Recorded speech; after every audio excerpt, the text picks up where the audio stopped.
How's it going everyone? In this video I'll show you how to create these popular glitch effects in Canva. It's really easy and quick and works whether you have the pro or free version. I'll show you how to apply this to pictures and text. Let's start with an image.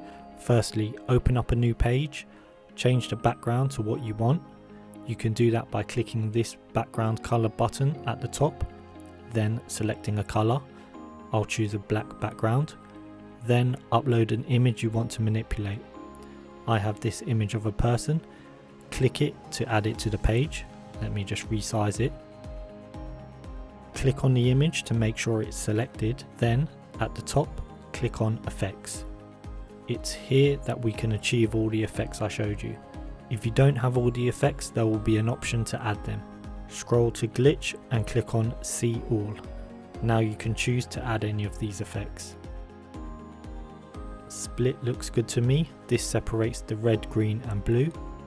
Now, the effect that is selected has these lines on it.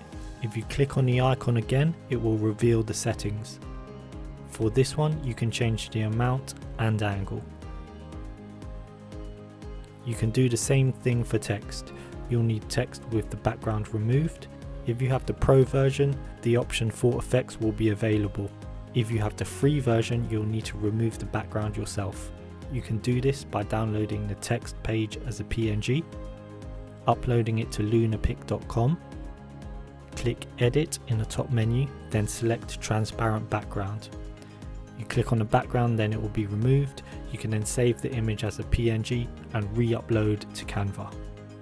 Now you will have backgroundless text in the form of an image, and you can access the effects settings.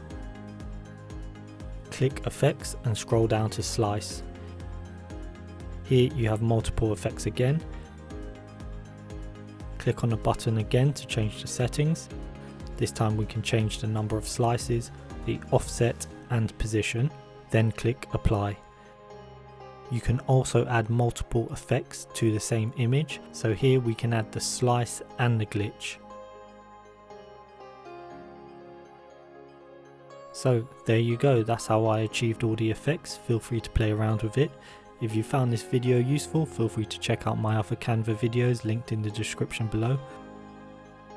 I also have videos on other software and general tech tips.